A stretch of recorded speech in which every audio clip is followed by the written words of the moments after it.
Well, I hope I can do it this time. Hello, Woody. I sure enjoyed your tape. It was so good and so refreshing this morning. I really enjoyed it. Too bad the kids have not had the chance to listen to it, but I thought I'd just go ahead and start one to you and let them talk as I come along. Let me see if I'm going to work it though. Let me try to run this thing back and see if I have been successful so far. See you in just a second.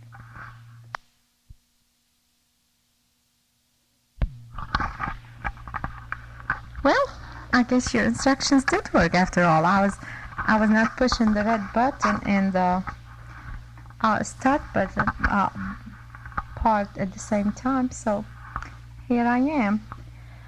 Well, as I was listening to your tape this morning, Layla called me and asked me to come have lunch with her. They were having the Christmas lunch today. Yes, you were right. There's so much to do and so many things to spend money on, and I really don't know which way to turn.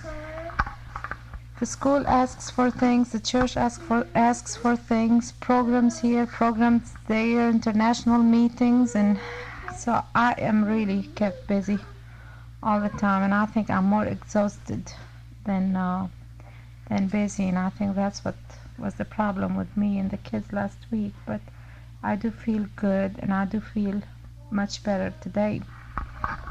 And in fact, the last 2 days, yesterday I gave Mrs. Moore's daughter-in-law to be Nancy, a little tea, and about 10 people from the college came, and I just baked a cake and fixed coffee and refreshments, and she received some of the most beautiful gifts, and Mr. and Mrs. Moore were so grateful, so thrilled. They're both strangers here in town. And now that I'm over with that, I feel 100% better. I'm so excited about you going to see the counselor on the 18th. I'll be thinking about you, and do what they ask you to do and try to get by with as much as you can. And you might as well be looking for a job for me too. I can do anything. Especially if I can get an evening job on the base. I don't think that would be too bad, since there are buses running all the time. Well, let's see. I'm going to stop again here and check, see if this is still taping really good. Just a minute, I'll be back.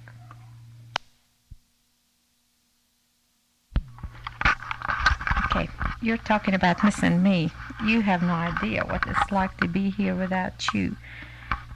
The people keep asking and calling and wanting to know how you're doing, and I keep telling them we're number 21 on the list, and they don't quite understand what that means. But the kids have told their teachers, and I've had notes from the teachers telling me when we're number 1, make sure and ask for the report cards and their files, and they'll have everything ready for them. We did go last Friday night. Yeah, I'm just jumping from one subject to the other.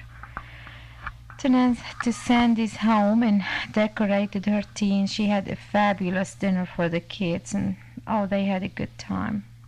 Sunday I missed your call, and I could just have killed myself, but this woman is facing heart surgery, and she's so lonesome.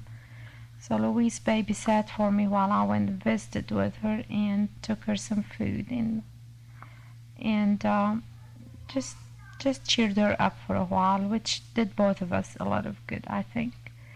And that's why I wasn't home. I was gone just about 15 minutes.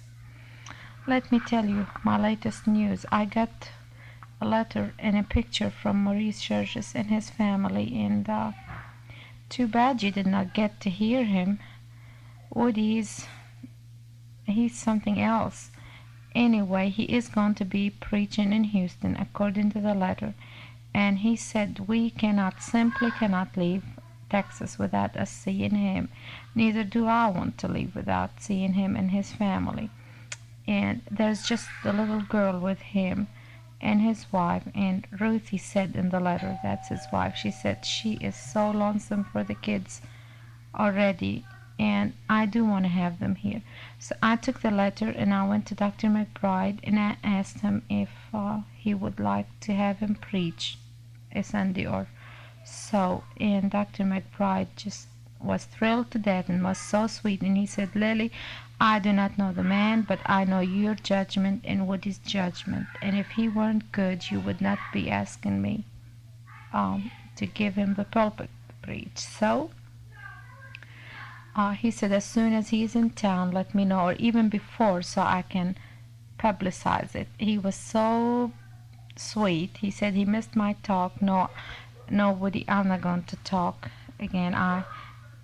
They asked me, but I've talked all I can at that church, and that's enough. Our Latimon goal is 10,000, and they have not even reached 3,000. And I feel like the Lord loves San Angelo, or else He would not be sending Maurice here, because it is a miracle. I did not ever dream in my life that he would be here in San Angelo, but I do want you to be here.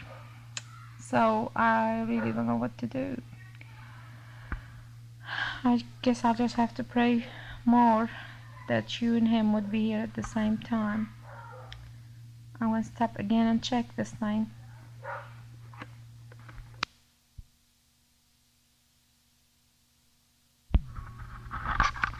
Oh, this seems to be working pretty good. This is a miracle too. Well, from the way you talk about your trips with Samir and Mona, I don't think you care if I'm there or not. You all sound like you're having such a good time that I would hate to go and impose on you with the kids. And I don't know. I guess they can still include us. We can still include them. I can hardly wait to be there. And you all sound like you're having so much fun. And don't worry, I will make it up for Mona and Samir. After all, they are my cousins. However, I want to show you the difference between yours and mine. Mine are so loving and so sweet, and they love you, and the others just are as cold as they could be. I know Aunt Jerry is sweet and Uncle Ed, but the families could not be compared. I just hate to say this, but it's true. However, I would love to see them and to see Dink's little girl and Bobby's wife and all of them. But there's something about Mona and Samir. They're warm and loving, and then you are extra special. I mean, how can they help but love you, and etc., etc., etc. Oh, Marcel and Larry they just had the life of their time. Over here Monday, he brought her for a checkup. She's doing fine, by the way. And they listened to Samir and Mona and you, and we just had a ball Monday listening to the tape. And if you knew what the kids do, they go with the tape to bed. They gather on our bed. This is really a true picture. And they plug the tape and they listen to your voice over and over, over and over until they fall asleep one by one. And I have to carry them to their beds. But Layla is the hardest to carry, so I just drag her until she reaches bed, and then she wakes up after I get there. But they go to bed with their daddy's voice in their ear, and that's what kills me about Sissy. She said those kids they just could not care less about their father being there or not. And I cannot understand it. I mean, any father who could not win the love of his children in 3 or 4 or 5 or 6 years it's just not worth to be a father. And maybe the break is good. I don't think it's all John's fault. I don't think it is. But I'm sure Sis has a lot to do with it. But how could they not love their father if he was not 100% guilty? I really am confused. I don't know what to say. All I say is that I do feel sorry with them, especially with Christmas coming. Oh, I've got to tell you what Butchie told me. Just a second. I have to check this again. See, I'm so unsure. I took them to see Santa Claus the other day at BMW, and driving over there, he's there between 5 and 7. I asked Butch, I said, Butch, I want you to be the first one to tell me what you want to ask of Santa Claus. What do you want him to bring you? And guess what he said, Woody? Yes. He said, I want him to bring me my daddy. So, sorry. So, as much as he loves things, I think he talks for all of them. He wants his daddy, and I sure wish you can make it for Christmas, but of course, not unless you're going to take us back with you. Now, as for the house, Woody, it's getting more complicated every day, and it's something that I cannot handle. And you knew this all along. I just don't know anything about houses, and I don't care. Goggenhauer, whatever her name is, or Mary, you are the one that should take care of this. So you sit down and write Mary a letter. I am going to let her listen to part of your tape, and I wish you could take 2 weeks leave. I really do. In fact, I'm going to call and ask you to take 2 weeks leave, and even if we have to cancel the trips here and there, I just don't care. You are going to be here to take care of this house. I don't know what condition it's in. It looks all right, but there are lots of things that only you can take care of, and somehow you just have to manage the time. And that's all I'm going to say about the house. I'm just not going to put it up for sale. I'll just I don't know. I don't know. I'm worse than you because I don't want to do anything that I will be blamed for. It's your pride and joy. I know how much you love this house. I'm falling in love with it more day after day. It's killing me to know that I'm gonna leave it. The kids love it, and I don't know. I'm just not going to make that decision. In fact, I'm not going to help you make that decision. You go ahead and make it yourself, and come yourself and do what you need to do. I think that's fair enough. I've got other things to take care of. Don't you think? Don't you think I'm being fair enough? Okay, now how can you tell on this thing when the tape is going to be over or not? I can't tell. The wheels keep going, and that needle still goes, you know. Okay. Well, during the day I'm quite busy, as you see, but we've been going to bed about 9 o'clock. The children do, and I stay up reading, and I've been doing a lot of studying lately, and I did address some Christmas cards.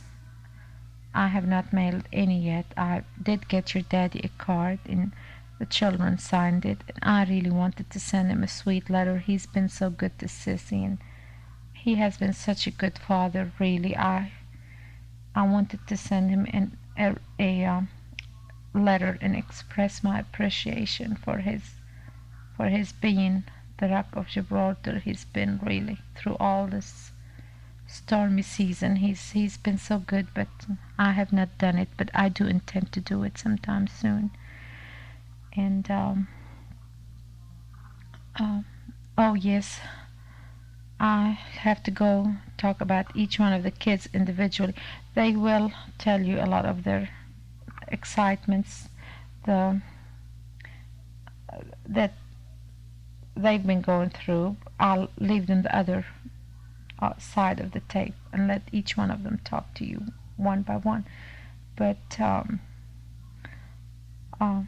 Butchie's ears have bothered him. They've caused him to lose balance a few times, and they've stopped him from the medicine he was taking but they did not take his ear tubes, and it seems like the ears have healed, so that's good. Tanya, when she talked to you Sunday, she didn't tell you, but she was sick. She had the same problem Layla did with phlegm. She threw up a couple of times, and now her chest seems better. This morning she said she was shivering on the inside, and that's a sign of pneumonia, so I'm keeping an eye on her. Sidonia is as healthy as she could be, and she's as fluttery and cheerful as she could be. And Ciso, still Ciso, my pride and joy. She's my constant companion. I tell you, I think I'd die without her. And well, I wouldn't. I would be substituting since they've been calling. But she refuses to go to a nursery. She would not go to a nursery. She would not come close to that place anymore. She's afraid I might take her to the nursery. She starts screaming. About 10 minutes when we get to that bridge, she starts screaming and crying. I don't want to go to nursery. I don't want to go to nursery. And Layla's pneumonia has healed. I took her for her last x-ray last week, and she is fine. So they are in pretty good shape physically. Mentally, emotionally, they're stable. But of course they miss their daddy and they want their daddy home. That's about all. And let's see, the Alexanders have been sweet. They've been here every 2-3 days with treats and quarters and dimes and other things. Bibi Baker has been great. Butch told her this week, he said, Bibi, no one fixes beans like you do. Baked beans. And oh, she was thrilled to death. So she is inviting him Friday night for beans. She's going to cook beans all night long. She's invited all of us for dinner tomorrow night. Tomorrow night. She's going to have some beans for us. And she asked Butch if he would sit by her at the table. And he just felt so honored and just so happy, as happy as he could be. And everybody's been sweet. The Bunyards have called, of course, and I just cannot tell you how great people have been. Even Mrs. McBride, Dr. McBride, the Pools, Mrs. Fight. Did I tell you Miss Fight gave me $25 to send to Joseph at Baylor? I had mentioned his name that Tuesday morning while I spoke. I think I told you anyway. I got a letter from him saying that never in his life was he in such great need for money as he had been the day he received the check. And I felt so good that I was able to help him in by getting someone else, of course, to help him, not me, but still made me feel so good. And he said, of course, that he's been praying for you. You've got some material here from the mission board or the Sunday school board, which I will let you see when you get home. And another bill from Colombia, which I didn't know anything about, but I'm planning on mailing that to you. So I need to call you tomorrow night and find out how much money you want me to draw this month and what bills you expect me to pay. Oh, Sidonia's making herself pretty standing by the mirror, watching me talk to her daddy. Well, gotta stop and check again. By the way, I saw David Yoder on the base this morning and he said that you called yesterday or the day before and he wasn't there to talk to you. So I asked him how his wife was doing, and he said she was doing fine. She's sick, but she's pregnant. So I told him congratulations, and he was just beaming with pride. He's so happy. I told him I wished he had twins. He said, oh, please, don't wish that on me. Oh, I have seen her a couple of times, and she seems to be very sweet, and she remembers me, and she asks about you too. Let's see. I guess they have not been able to get someone for the boys' ranch because Mr. Bunyard is still trying to get hold of Ed Fincher, Ed, whatever his last name is, and I hope that they do get someone. But I talked to Miss Wallen this week. I needed Yvonne's address from her. She said, Lily, she said, never, never will the boys' ranch ever have someone like Woody. She said, we miss him. The boys talk about him all the time. And I got a letter from them wanting some contributions, so I may have to send them about $5. I'll have to collect it from someplace and send it, mail it. After all, they expect us to, so I'll have to manage mail them about $5, unless you have better suggestions. Do you? Well, now that I have the chance to talk to you and I know how to work this, I don't know what to say. I might just have to say, I may have to just stop for now. And since the kids are coming in, Layla and Tanya will be here any minute, and finish talking later. I'm trying to see how many stamps I'm going to need to put on this before I mail it in the morning. I have to go speak at one of these ladies club tomorrow morning. I have no idea what I'm going to say. It's just like me to wait till the last minute. Had my hair fixed today and it looks nice. Yeah, too bad you can't see it. Maybe it's good that you can't see it. Did Mona ever cut her hair? Have her hair cut? Tell her to have her hair cut before I get there. I think she'd look so much better with it short. Well, I do have a card for Mona, and inside the card there's a $30 check that I have saved long time ago from my teaching to send to my mother for Christmas, and I will send it to her. I want her to cash it and send it through the first person she can find, or she can keep it and let her daddy give my mother the money worth $30, how much it was. Now, $5 of that $30 was from Louise Losey and $25 from me.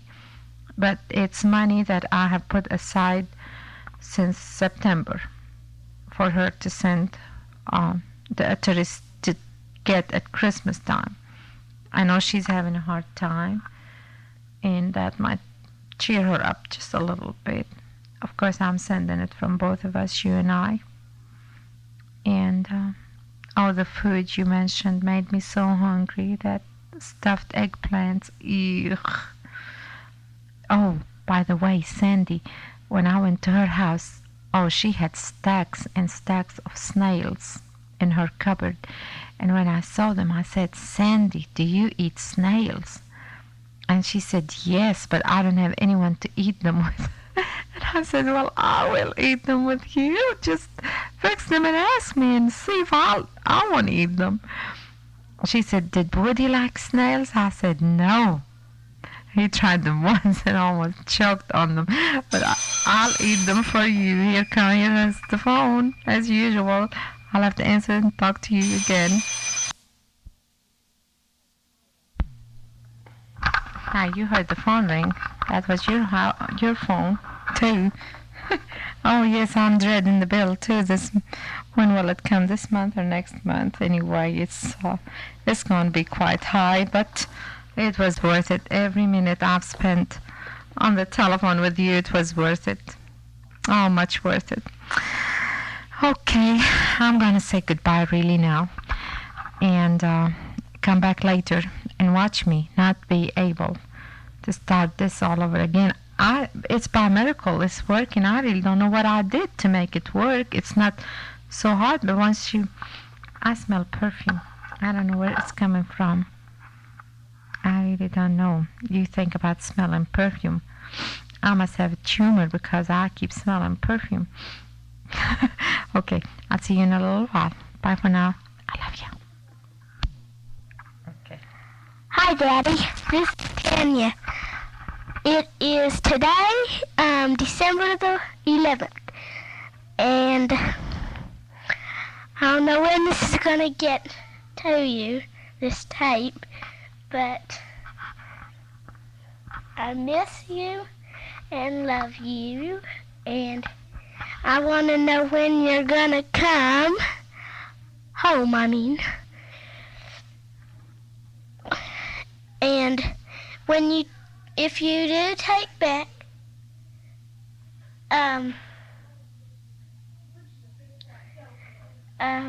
tell me what street we're going to live on, and tell me the address too.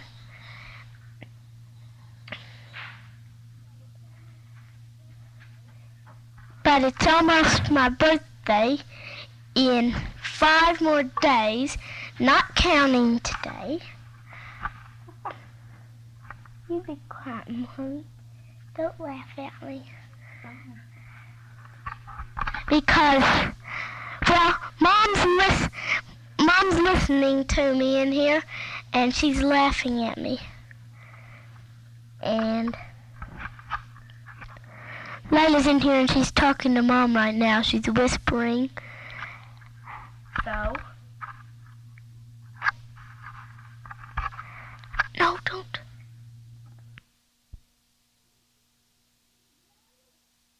Okay. Daddy, Butch is crying in here and he's being a bad boy. But don't get mad at him. Daddy! Oh, Butchie, leave me alone! See, Tina, she's a bad girl. She's stubborn, Mama. And you better do something about that. You are, Butchie. And you didn't have to grab that. You don't to get Layla. She smiled on me and she's being a bad little girl, so you can tell your Layla.